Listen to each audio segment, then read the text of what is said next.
On this week's episode of Just a Walk, thanks, episode 6, Butch recaps the Magic Millions weanling, broodmare, and yearling sale, particularly focused on Gano's food decisions and the style in which he consumes it.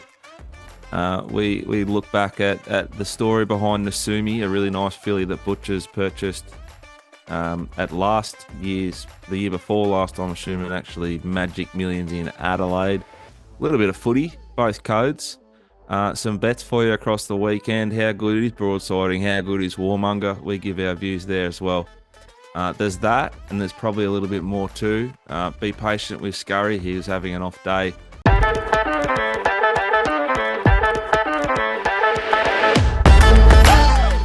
G'day and welcome to Just a Walk, thanks. This is episode 6. Rob Scurry's with us. Mickey Gannon. John O'Rayner, the glue that holds the mailbag bloodstock together. And, he's telling me everyone on the Gold Coast was saying their favourite, Butch Bourne, back after a exciting and slightly sore Magic Millions weanlings, broodmares, and yearling sale. Butch, we'll start with you. How you going? Yeah, good. Yep, I virtually limped over the line. I got to the end of the sale and about 3 days to go, and became lame again. But anyway, I'm okay. Uh, Nothing drugs can't fix. Anyway, Nothing to do with the beers and the defeat of no, Essendon no, at no, Carrara. no. Oh, don't start on that. Geez. Um, it was an enjoyable day up until about 2 minutes ago. But anyway, no, it was good. Magic Millions put on the bus and the entertainment for the Gold Coast Suns Essendon game Sunday. So much appreciated. So shout out to Barry Bowditch and the boys. It was a great day. Industry participants that enjoy a game of AFL. We all gathered there and picked a team. And I think Murray Tillett and myself were the only two that were barracking for Essendon because Murray, who's a mad Fremantle supporter, just happened to have a large wager on Essendon, so he was invested. Anyway, What was the levels of abuse like? Jono's seen oh, him let rip at a Freo game, but that's probably going to be. I'm geez, tipping firmer than normal. Murray. When Murray's invested, he's invested. So anyone that knows Murray Tillett knows he's passionate about his AFL, and yeah, he was well and truly invested. But anyway, I saw money change hands at the end of the game, so all all bets were settled, and Barry Bowditch came home the winner, and they got to sing the song. But anyway, it was a good day. But just reminded me actually of Murray. Murray's family put on his surprise 70th birthday down at the Balinga Surf Club on the Friday night, which was a very special night for him and his family, and gave me a little bit of PTSD because it took me back 12 months ago when they gave me a surprise birthday for my 60th. So when it was lights out, be quiet, and all yell at Murray, he was like a deer in the headlights for old Muzz when he wandered out, and might have even had a little tear in his eye, Murray, but understandably so because he had a lot of very close friends that had made the journey from Perth to get there for it. So, and the speeches, I don't know whether they rivaled the speeches at my birthday because my children took great delight in reminding me of their upbringing. So, I can probably share one story with you that'll get through, Yeah. which was my then 12-year-old daughter, Belinda, who I said, we parked it was just off Kings Way there in one of those feed the meter jobs, the old grey meters. And so I left her in the car and I said, if the arrow hits the red, just put another 20 or 50 cents in. And I had to go and get a bit of money off a bloke for a share at a racehorse. And as it turned out, I was actually at a place called Goldfingers, which is a strip club, which I didn't really know anything about it at the time. I had to go and see Ray Bartlett, R.I.P. Ray. He's not with us anymore, but Ray was purchasing a share in a racehorse, so I had to go in and get a bit of cash off Ray for his racehorse. And so my 12-year-old daughter stood there and fed the meter while Dad was in a strip club. So that, that was that was one of the stories told at my surprise 60th. So I was looking forward to the speeches, but they were a lot more kinder on Muzz than my kids were on me. So anyway, good night, good trip, good sail. Figures were good. Expensive weanlings. A lot of people pinhooking. Mares were popular. I think at 6.1 million, which I think I was closest to the pin on Oh, you territory. think there? You think? Yeah, no. Well, I've got to check. I'll just make sure that unless there's a dispute, that our man, Mr. Stewart went missing. he never he never stuck his head up out of the bushes. So yeah. So and I see the toys have gone out of the cot too, because Turtle Levita's off to America straight out of Chris's stable. And although the statement did say gone with his blessing, which in AFL terms means they're not happy. But, anyway, I don't know where Mick Gannon, where would Turtle Levita sit running around in a Breeders' Cup in America? Yeah, I probably ran last, Butch. Yeah. Yeah. Okay. That's you don't want to elaborate on the last? No, I do believe your man Johnny Stewart was at a ice hockey game, and far more important things to do than put his hand up for Imperatrice. So there you go. Yeah. Okay. Yeah. Oh well. Anyway, so he's yeah. We'll have to keep an eye on what's going on with his bloodstock, but one's left the country already, so we'll see what his involvement is in the future. I could be wrong. He could come back with a vengeance, but Doesn't happen very often, but I could be wrong. well, there's always a first, Jack. Yeah, that's right. Shout out to Murray too. Well, he's parading extremely well for 70. I would have thought 60. So I tell you what, the exit from the Balinga Surf Club was something to see. He was he had more moves than Dustin Martin when he was leaving the joint. He gave the don't argue to the staircase, to the walls. He was yeah, a couple of blind turns. Anyway, he made it home.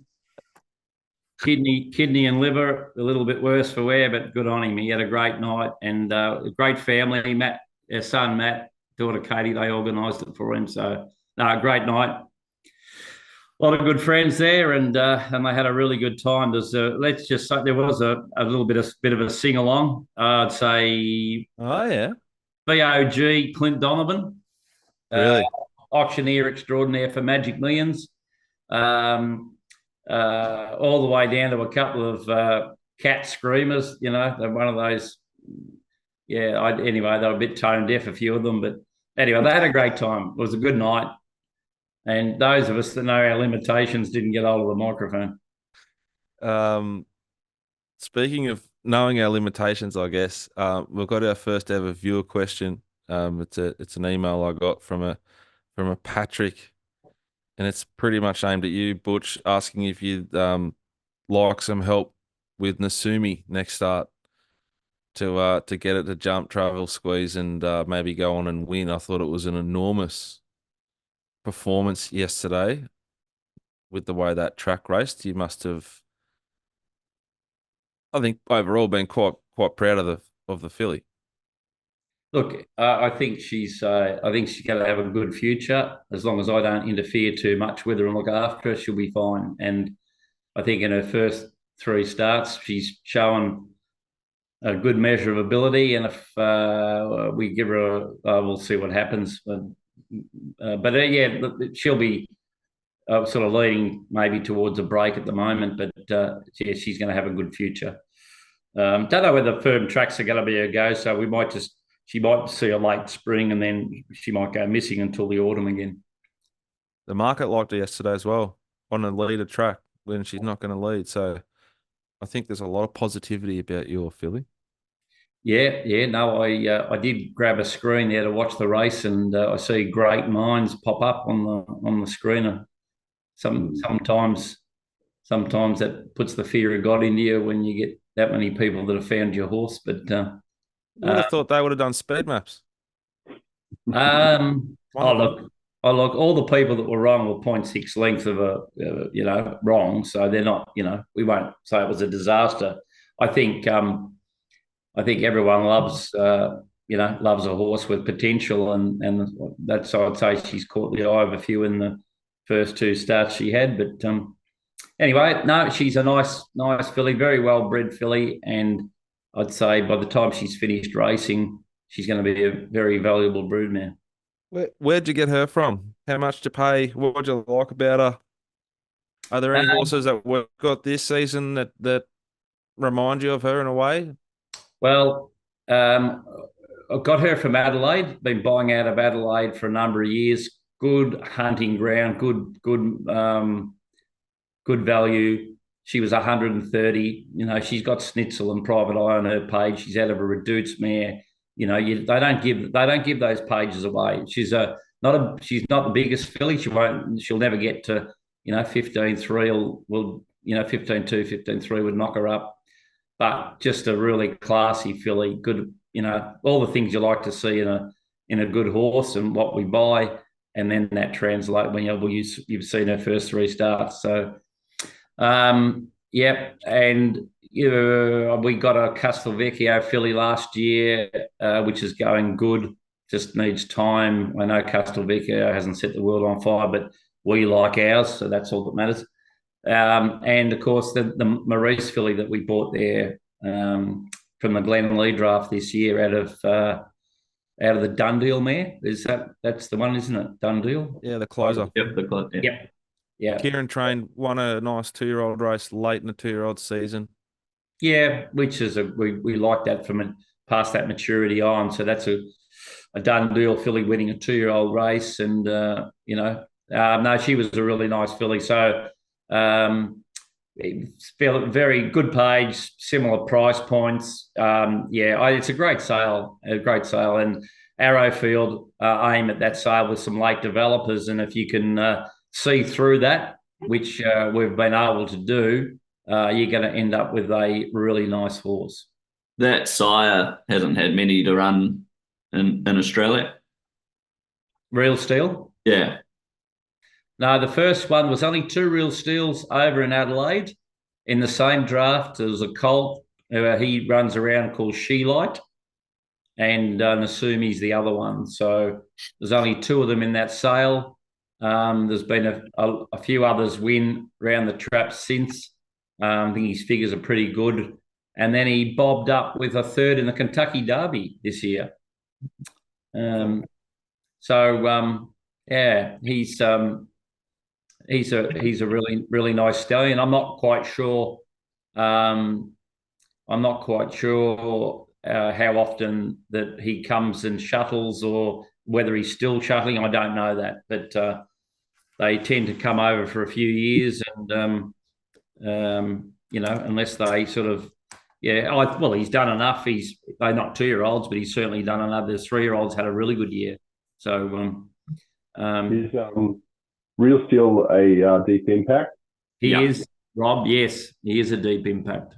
Fabulous. And did you Bill see J-Mac winning in the home of racing there at Fushu, or my current Mecca, which is the Fushu race course in Tokyo, winning Group 1? That put that horse in my head in a different stratosphere. To beat the Japanese on their own soil, it's something. And J-Mac delivered a unbelievable, just perfect pushing one out of the way to get it home. Do you watch that, boys? Hear the crowd. Romantic Warrior is wow. I can't even get my head around trying to travel a horse around the world and just getting it to perform in those types of races. I mean, what a horse. He's pretty special too, James. Like, he's very, very young. He looked pretty excited after the race. Crossing the line on the horse. Yeah, he's best he's ever ridden, he reckons. I'd agree. I think absolutely like at the top of his game. He's going to have decisions to make, I guess, because he's going to have so much opportunity. Butch, like he could do and be anything. I suppose it's just where you got to line up what you want to be and do, and how you want to spend your time. He's got a young family. It must be a good problem to have, but decisions to be made because he's just that that good.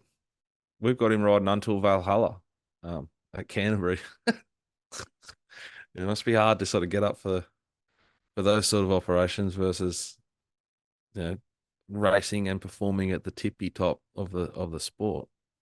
There's certainly there is a difference dealing with the top riders, and I first sort of felt that when Damien Oliver rode a couple of horses for me many years ago, and it's sometimes hard to explain, but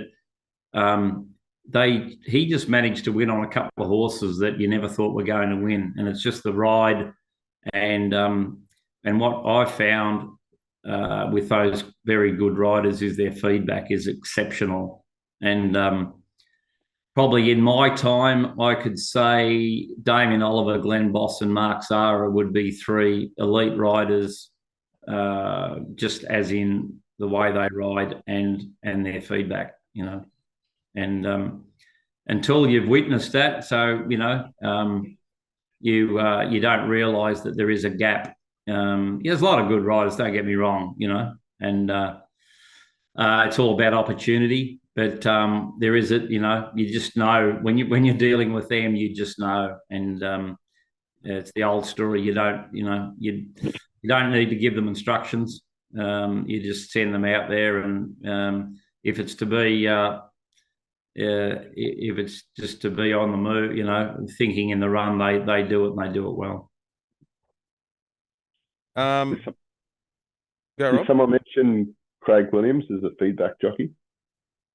I think he's outstanding and probably provides more value to an owner, say, than a trainer. Like the owner, like he rode a filly of ours, third ever start or fourth start on Tuesday, and the insights they get from him because he's happy to speak. He just speaks.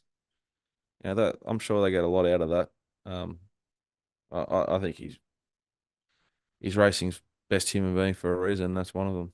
Actually, apologies to Craig. That I'd put him in there as well. I haven't used him for a while, but he did he won a 2,000 metre maiden on a horse of mine one day, and I said to him that I was going to aim in at the St Ledger, give him another couple of runs, and the St Ledger, and he said, he said, no, that's fine. Good luck with that. He said, I'm probably going to have another ride in the race though.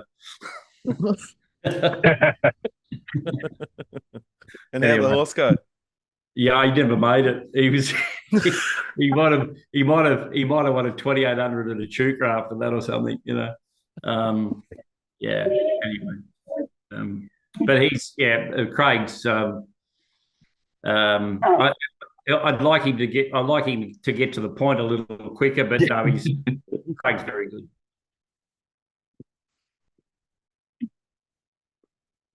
Okay, you're going to say something? Yeah, I'm often about to say something when Butcher's around and I forget. Hey, Dicko. Hawthorn are exciting to watch, aren't they? Yeah, well, it's a bloodstock podcast, but I do think that Hawthorn have replenished. Obviously, they've had to bottom right out and tank, but they've done it well and they look sharp. They look very well structured, Butch. They look like they're executing their new style very, very efficiently and with a bit more stock to come in and the younger stock to furnish. Just trying to put as much racing spin on this as we can. But as the younger stock furnish, you'd expect they're not far off playing finals as it is. Jono, what's your take on the AFL? Yeah, not a lot. When we were in Adelaide, I had that bet on the Lions. That was disappointing. And that's probably about it. I was on Hawthorn the other day when they gave up 2 goals in 40 seconds to lose. It's quite ridiculous. That's why they stopped. Butcher or Hawthorn fan? Let's just nail that, then we'll move on. What are you thinking? How happily are you sitting there? Yeah, Green no, tube. I'm giving them another couple of years yet.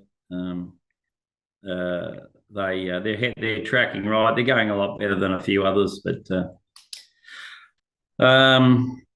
yeah. No, now listen. Before I forget too, I've got a shout out to Dave Dooley from Lansdowne Park in New Zealand, who bailed me up and said he listens to the podcast when he's feeding up. So make sure you put the right feeds in the right paddocks, Dave, listening to this. But it's good to know we're reaching different countries. And the races yesterday, Jack, we got bailed up by a couple of listeners as well. Yeah, so it was it was nice. There's a lot happening yesterday at the races, wasn't there? Some Yeah. amazing, like some incredible parades. Yeah. Some really glowing in the skin. A really nice day at the track. I thought, just back to your horse again, geez, there's a nice moving horse in a yard, like the way it covered ground and the shape of it. You can sort of, I was happy to see that because that's what we're sort of importing now. She always walk like that. Yeah, that's the basis of the mechanics of a horse. You know, you want them to just throw a bottle of water at it, Rob. Yeah, I've got to go sort this. that's I think people sort of generalize when talking about what they like in a horse, but it's when they say a nice athletic horse. Well, it's the motion of the walking motion that flows into the galloping motion. So I think when Rob came over to Adelaide and inspected some horses with us, that his go-to was just years of looking at horses in the mounting yard and then looking at a yearling to equate that back to action, and that's what we look for. And there's always an exception to the rule, and that's what makes horse racing and horse sales. I don't know, a horse like Rough Habit. I don't know whether he would be bought as a yearling. He's a very he almost walked around like he had his legs tied together. So but what a freak of a horse he was. But we'll go to the majority, not the minority, because we buy a lot of horses and we want them all to do well, and that's one big part of it. Speaking of buying them, doing well, and tough horses, Just Folk, Jono, bloody hell, what a day that was on Saturday. What a prep it's going to be next one. How do you handle the pre-race there, John? I always wonder what you do over there in Kiwi land. You look like a warrior to me. Not a warrior as in like, come on lads, get Not in once behind were me. warriors. Like a bit of a warrior, bit of a fretter, bit stressy. Nah, I wouldn't say that. No, I probably get more nervous, like when they're going to run well, which is like, so it's a good sign, sort of, if I'm nervous. Yep. So I wasn't, although in saying that, I wasn't too nervous on Saturday, but I thought he was going to run really well. So, but yeah, it was bloody exciting. He really wasn't getting beat and run, and got to enjoy it. Robbie, you're the in-play punter here. Say that again. Robbie's the in-play punter here. What point did you sort of think, oh, You're on mute there, Rob? he's on mute. He's having a blinder. I'm going to go 50 after 100 meters. Rob would have been very, very happy. Sorry, I actually called it before the corner. I was texting Pistol because I wanted to piggyback his bet on jewelry because I backed at the previous two starts in Sydney and I felt it owed me. I was wondering if, how the tipping service felt about, me doing that. And it's 500-meter mark just before the corner. Well, on the corner, I said, we're good here. And we were. Just never looked like getting beat. And it was going to find if something came near it. And what a warrior. Where do Hard you to rate champion. that performance, Gano, like in the context of that level of horse and Just Folk as a horse? Like, is it in your mind as good as he's ever gone? Has he got more up his sleeve if he can get back to what he was? Where do you have him sitting at the moment? Those last 3 runs have been the best runs of his career. So that's saying something about obviously finding the right horse and about the job that's been done. It also is interesting to note, Jack, that that Hawkesbury, I think the track might have been rated a 4, might have been closer to a 6 because there was a little bit of rain. There was a little bit of give in the track, but the figures weren't too far away. The way the track played was probably advantageous to the horse, but like, hats off to Nash. An aggressive Nash Rawiller beats everyone. Yeah, and he was the only winner On the all right day horse. up on the speed and on the inside like that too. So whilst he was blessed in run and given the best ride you could ever hope for, he still wasn't. I wasn't like a leader's track. It's No, been quite a performance, Butch, by Gav. It would have been daunting a bit to have a proper horse and travel it the way he has this preparation. If you take yourself back 40 years, you could probably put yourself in those shoes a bit. He would have been under a bit of pressure, and he's delivered. I'll go back 30 because the 40 to 30 is a blur, but I'd say that he would be like, that's a real feather in his cap that he's travelled this horse interstate and been able to get that horse to perform. Like Mick said, probably the last 3 runs, the best 3 of his life.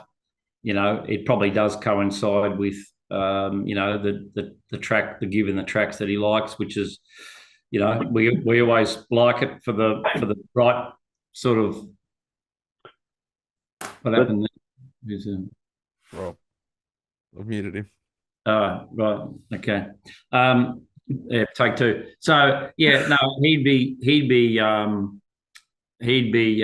chuffed about the whole exercise, Gavin, and it's a feather in his cap to travel that horse. But the one thing I got out of watching that race in particular was not so much the jockeys, it was the horse's intent. That horse, yeah, running like it was like Nash steered it, but it was horse. Yeah, that's a horse that was in absolute mint condition at the top of his game, and it was a, yeah. We all don't we don't like the early crow, but when it whirled around the bend, it looked, I thought, well, it's no way known it's going to stop because it just had the rhythm, and sometimes you just watch them, and that horse had intent, had rhythm, and he was even through the line. There was nothing making an inch on that horse through the line. So yeah, 10 out of 10. Well done to Gavin Bedgood, and he continues. His star continues to rise as a horse trainer. His run first up at Bendigo on a hard track was enormous as well. This Brett. Was it Bendigo? It's like it was. Where Sam, you held on for a place for me. We sent him to a 1,500-meter Rose Hill race. I feel like we watched that when we were in Adelaide together. Correct. Yeah, and it was wide on speed and batted on really well. Yeah, battled on really well. Then he had a 4, maybe 5 week to the Bendigo run where he was super brave and they swooped. Then he went to the Hawkesbury Cup, had 3 weeks between runs. He travelled straight from Hawkesbury to the Gold Coast. No, he travelled him up that week and backed him up that Saturday in the Sunny Coast, whatever it was called, the Group 2. Hollandale. They went too slow, right? Yeah. Yeah. And then he had the 3 weeks into the last run he's just had. So yeah. It all came off. Everything landed where we wanted it to land. We got really blessed with the track conditions and the rain, like particularly Hawkesbury. We were watching, there's a lot of radar watching. Shout out probably Mickey Gannon, probably rode the radar even harder than Jono. So yeah, we're all getting updates, and it's been a very, very rewarding experience. 200 we paid, or 199 we paid, and I think we've ticked over 600 and 20-ish thousand now in prize money. So and there's plenty more to come off the way he's performing. Hey, Rob, Now we just need some rain in the first start Tuesday in November. Or we probably don't even need it because I'll have to make sure it starts us off 5 anyway. So we'll be sweet. Yeah, very true. does Rob know that his screen's gone dark, or do we need to ring the RSPCA? No, I'm still here, Butch. I'm really, thankful for Peter Volandis for this great opportunity for this horse to go for $3 million. Isn't it great for everyone who owns Just Spoke and the It other is horses great, in the race? and that's Yeah, where we'll the rest- leave that. That's actually a really Shout good out comment. to PVL then. Shout out to the great man. He might also run in a few other sort of races of that nature. So we are extremely Be grateful. around for a long, long time. Let's hope. Where should we go to next, guys? I was going to ask Butch. I see the national sale, the national yearling sale there up at the Gold Coast. Zoo Star topped it and actually he had the top 4 in the sale. David Ellis buying his a half brother to his good horse over here, Moved to Strike. But I saw on English Digital coming up will be the first ever Zoo Star share to be sold. What does something like that, like what could you even put a figure on that? Roughly how much do you think that sort of thing would be worth? Yeah, well, you've got to take into account that the horse's age, and considering you've given me 3 seconds notice, I'm just looking now. So he's a 2010, 14. No, he's got So 200, go to 26. I don't know, depending on if someone wants it, 1 to 1.5, probably. Okay. Something like that, I mean, it could go higher, but wouldn't be any lower. I'd ballpark it at about 1.5, I reckon. But,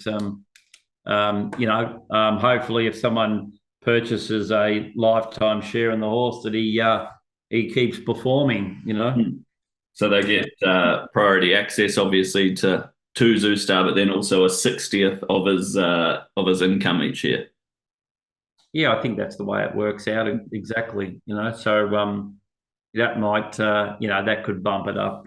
I could be these are the thing. The something like that doesn't come up on the market all that often, so they're very hard to value because you really haven't got a template. But you try to work out. I'm working on the theory that he keeps going till 20. He could go to 24. So it's a bit like the 10 years at $1 million for Buddy Franklin. It can be a really good deal, or it could come back to bite you on the arse if he only plays 2 years. So Zoo Star, as long as he keeps performing, Zoo Star, and keeps returning, and I don't know what sort of numbers he does, but I was going to ask that. Yeah, like well, how many? one that's all. That's one pro rata 1/60th. Maybe our American friend will create a digital account. He's Johnny Stewart. He'd be $1 million to 1. Is that a Yulong sort of pickup, do you think, Butch? Is that who, do you think there's someone that might be interested in that? It could. It'll suit anybody, really. There's a lot of big breeders now, commercial breeders. It would suit anybody, especially if someone has a bit of a penchant for sending mares to him already. They'd be on the market to buy a share in him. So, it's a bit like the Everest slots. You see the people that buy them, and it generally those who can afford it. So I'd say that there could be up to sort of 15 to 20 players on that. Good place to be. John, should we promote, talk about one of our available yearlings while we're doing this? Perhaps maybe the Seamus Award that we've given to Gavin Bedgegood, given that's from Adelaide, what Butch has spoken about on this show, and obviously we've touched on the performance of Gavin. Yeah, indeed.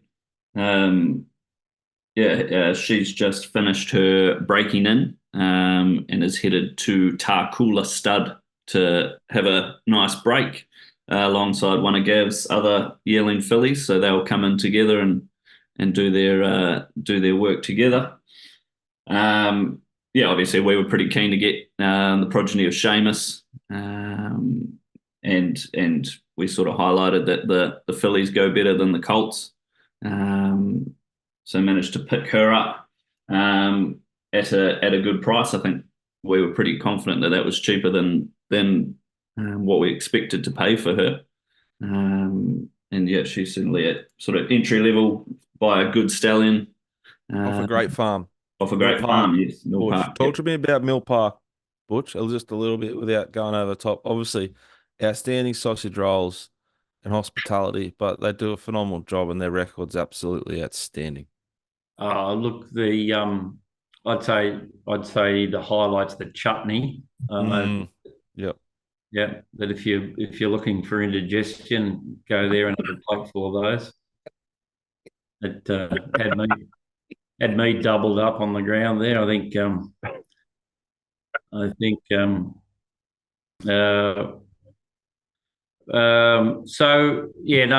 Watsons, Peter and Chris, Mill Park, what a wonderful farm.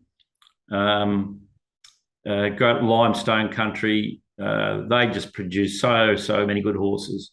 And but Seamus, good stallion, good fillies, highlighted on Saturday at Eagle Farm by Roll on High, winning the Group 3 Fred Best 3-year-old filly by Seamus Ward. That's sort of them in a nutshell, really. This filly, beautiful filly, not going to be big. Rob's turned upside down. What's happened to him? Oh no, he's on one today. Rob, I think the dog's under the bed. Anyway, so the really nice filly, good action, good headed filly, good girth, good hip, all those things you like. But anything as a 2-year-old with this filly be a bonus. I've watched Gavin with his unraced first starters. He gives them a thorough preparation, educates them well, trials, etc., etc. So you can see this filly, let's come back and talk in 12 months' time, and I think she'll be doing something for sure. Maybe as a late 2-year-old, but he had that bit of a lull. He changed studs, Seamus Award, and then he just found his feet, and the market's sort of just finding them again. But typical Adelaide, great value, fantastic value. So good farm, Seamus filly, absolutely, every day of the week. You reckon? Sorry, Jack. You reckon he's gone past what's that other top Aussie? I've lost it. Anyway, move on. It'll come back to me. Piero as best Aussie bred stallions. Oh yeah, it was for middle distance horses.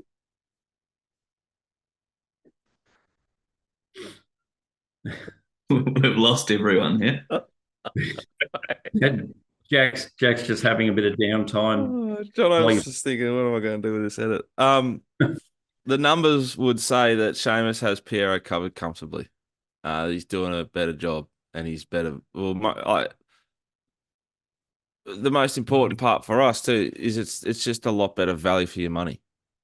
So he's significantly better than the siblings. So the same mum, different dad, and he's great value. So he's one of the rare horses. If you go through the data via the numbers, he averages near what they cost, and the filly side's got that potency to group horses. So I think there's enough sharpness on the broodmare side too, Butch, that makes it even more appealing. And like John said, we were prepared to pay a fair bit more than we had to.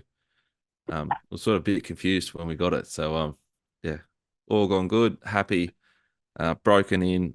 Heads to Gavin's joint. If you're interested and you want to go and have a look at her, I can take you out there even. Obviously, most people listening to this are working for other stables, so that might be tricky, but we'd love to have you either way.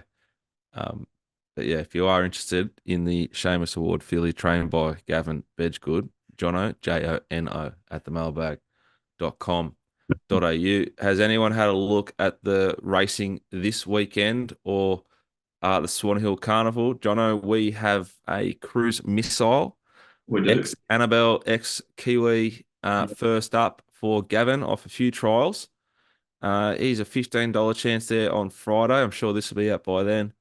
I think anything above $12 is worth a play. Obviously, though, first up, we anticipate significant improvement as he gets through his gears and out and trip. But he's got a lovely rating for the actual benchmarks he's been able to run on the way we measure horses. I think he's going to be a great ride for the ownership group, and really happy to have Bo Merton steering him from a good draw. I think we'll lob probably in the 1-1 at worst. Could be little bit closer. Naturally, Butch, we're not going to dig him up to get there. Just let the horse get through his gears, and I think he'll be really competitive there on Friday at Swan Hill.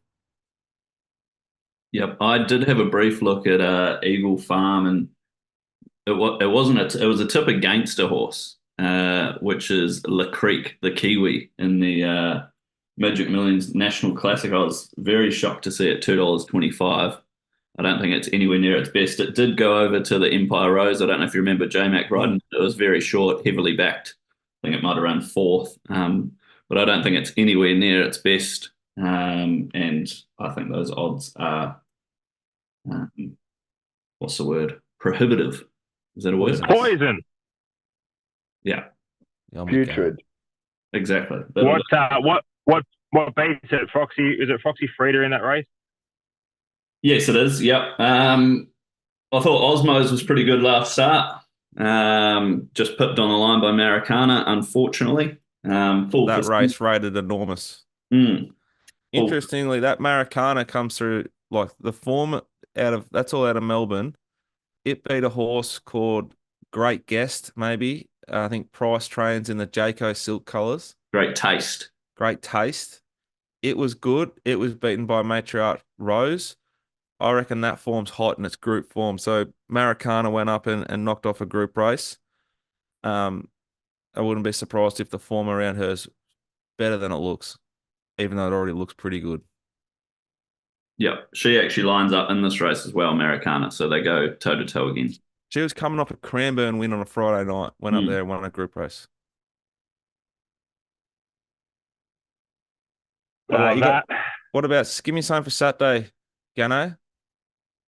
Yeah, Ramick race 2 midway, Gellerton from Michael Freeman and November Falls from Mitch Beard. Both love the sting out, and it's currently raining here in Sydney. They're both out to a mile, which is suitable for both of them. So we'll play that. Race 2, the 18 and the 9, they're both double figures. We can get a piece of that. Race 4, the 14, Best Doer. Interesting to see what Rob has any opinion on that horse. Be very, very hard to beat. We'll just leave it there. The other one I want to go down to is Quantum Cat at Flemington, race 4, number 3. I think it'll be absolutely spanking this lot, Jack. Couldn't stop you. Yeah, I like it. I like it. I got to be honest. I haven't finished off Flemington at this stage. Sort of. I was just counting it from yesterday. One of the greatest days of my punting life. And I got to share it with Butch, and then obviously I had to get stuck into the beers and watch what I thought was one of the most disgraceful decisions in a state of origin I've ever seen in my life. How they sent that guy off and ruined the whole contest was beyond me. But we've done AFL. Let's not start doing rugby league, I guess. But geez, I thought they were brave, Gano. Brave, yeah, and they were in the game for 68 minutes or something, you know. So, and there was a 40-20 at that point where I didn't actually crash the replay, but I think he might have nearly put his foot out, and then they came down and kicked the 40-20 themselves, and that changed the game. I would have challenged very that brave too. I wanted Hawkeye on that 40-20, but 100%. 100%. They'll right there. They'll go down to Melbourne. They'll win. I think Nico Hines. That's probably the last Origin game he's played.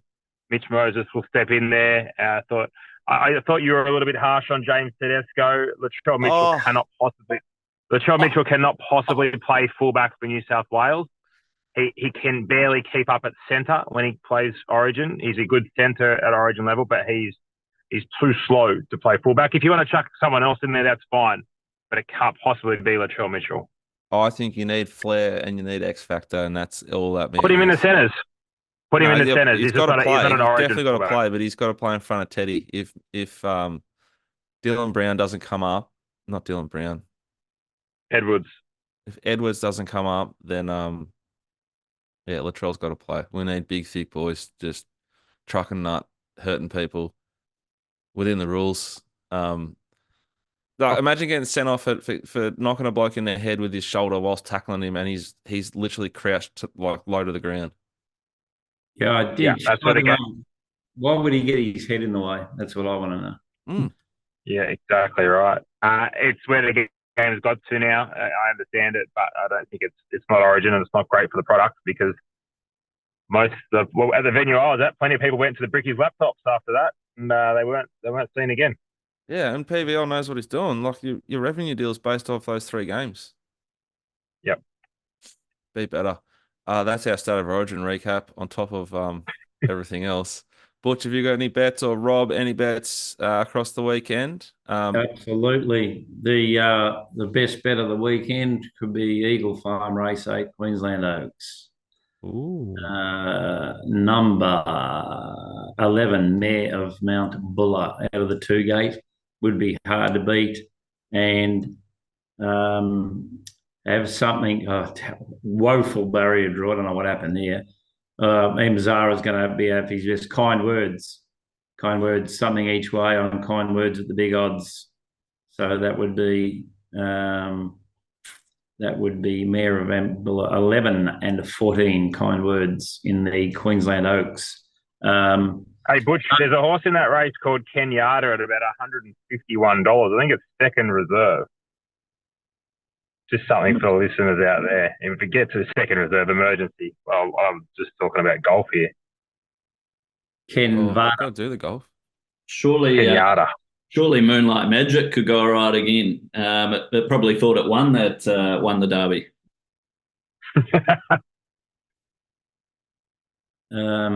Yeah, that was an interesting race, wasn't it?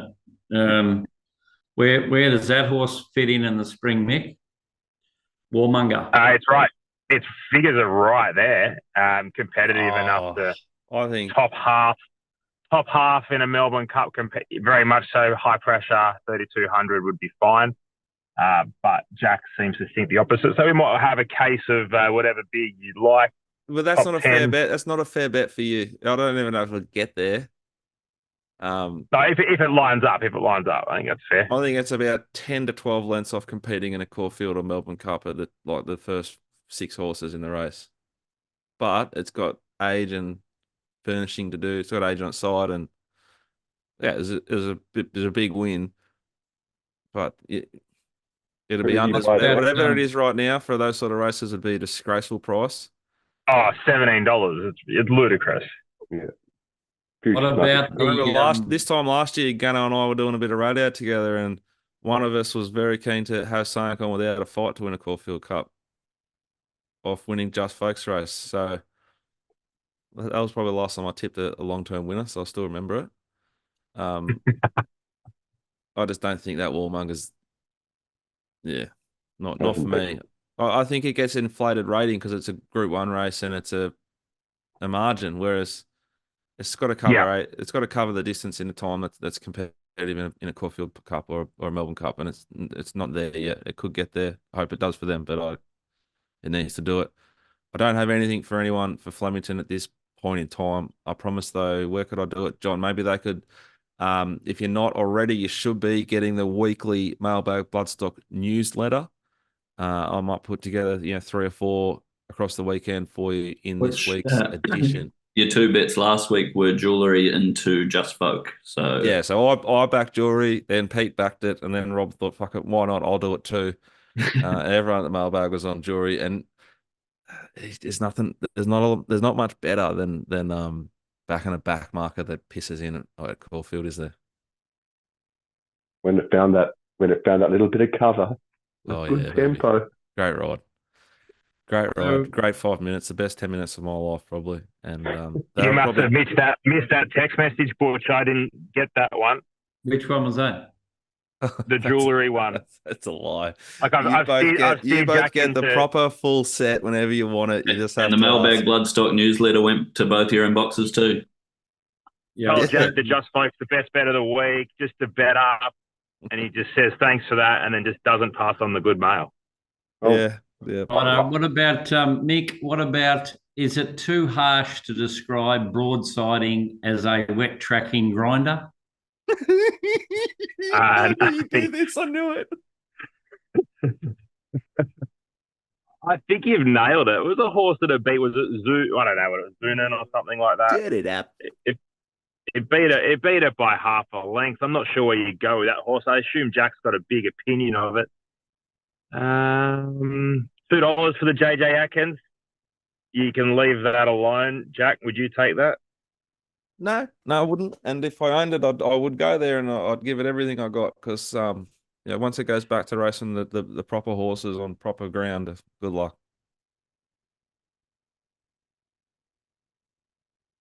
Right. So we think that that's where it sits. Mm. Yeah. Yep. It certainly didn't. Would you disagree? Who's disagreeing? Would you disagree with that? No.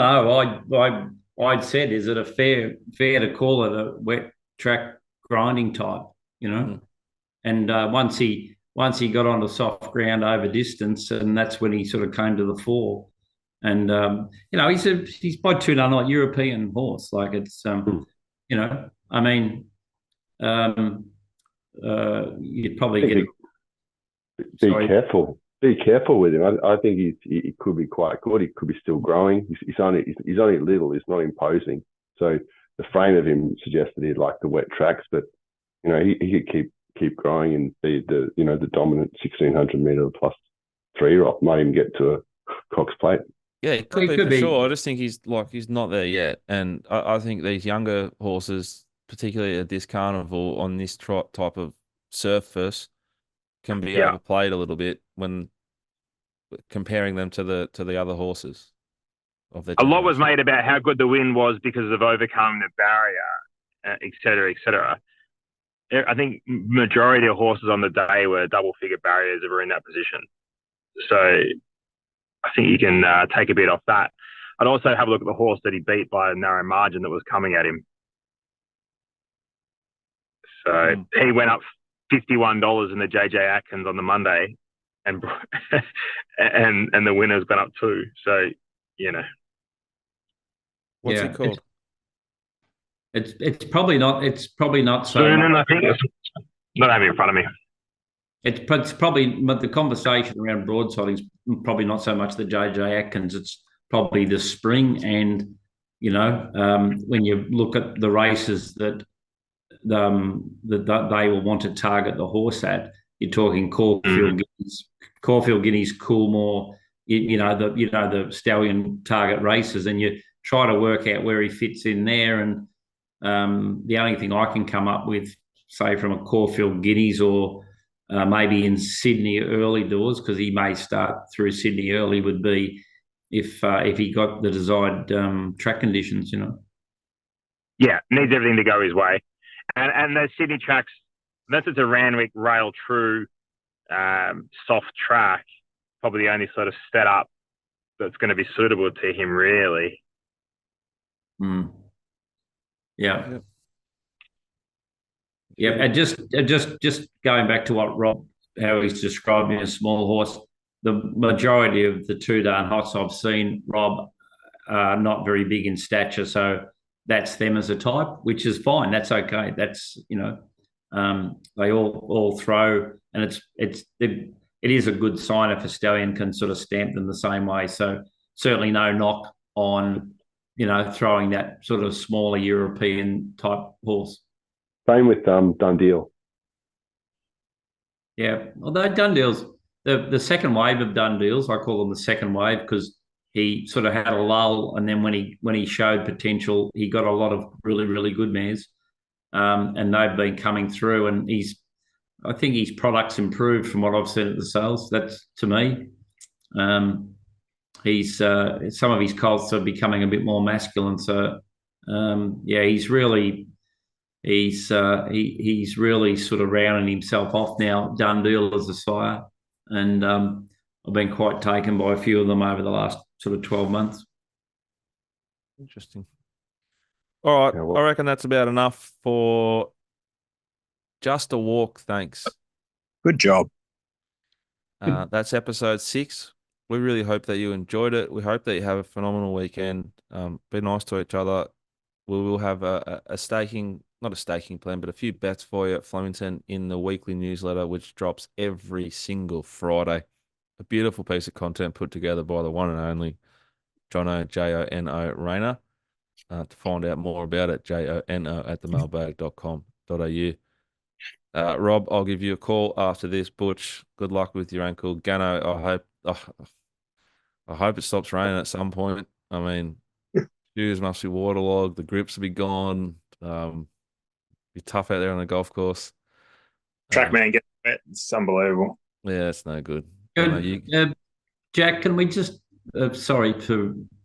I should have brought this up earlier, but just reflecting on Mick's choice of lunch out at the sales there one day when he was combining the lobster with the pork belly. Yeah. The eyes just lit up, didn't they? Right. Oh, a bit of this, Yeah. bit of that. Surf and turf. I think following the anticipation on his face was he didn't know what was going to happen next. Yeah, I had no idea. I was following the great man Mitch Beer, who's a food connoisseur, and he took one of each. So I figured that was just the go-to. Did you go back and get the little tubs of ice cream? They're Shoulders, arms, those, but I believe it's got to stock up on them. not sure where you go with lobster into pork belly into veal schnitzel and then hit the ice cream. So I thought I'd let that shoulders, arms, that and head. How are the iced coffees, Butch? No, I didn't. I didn't venture out that way. It was nice weather, but not. It wasn't quite iced coffee weather. I didn't think anyway. And half a bottle of cream mixed with pork belly and lobster wouldn't have gone down that well either. More to the point, I saw a young born out there. He came and sat next to us, and he had vegetables. Yeah. With he's got the appearance of a Greek chisel piece at the moment. He's what's he doing? I think he's doing some photo shoots or something. I'm not sure, but he was I think he sort of had 3.5 cherry tomatoes, 2 cucumber, and the lettuce leaf may have had balsamic on it. I'm not sure, but it was the benchmark 58 performance at a buffet, and he's having far too many ice baths with Gary. No, getting naked with other men in an ice bath. It's sort of it's 2024 behaviour, but he cuts a lot finer figure than I do. So whatever he's doing is working. It wouldn't be that fucking hard, would it? Oh.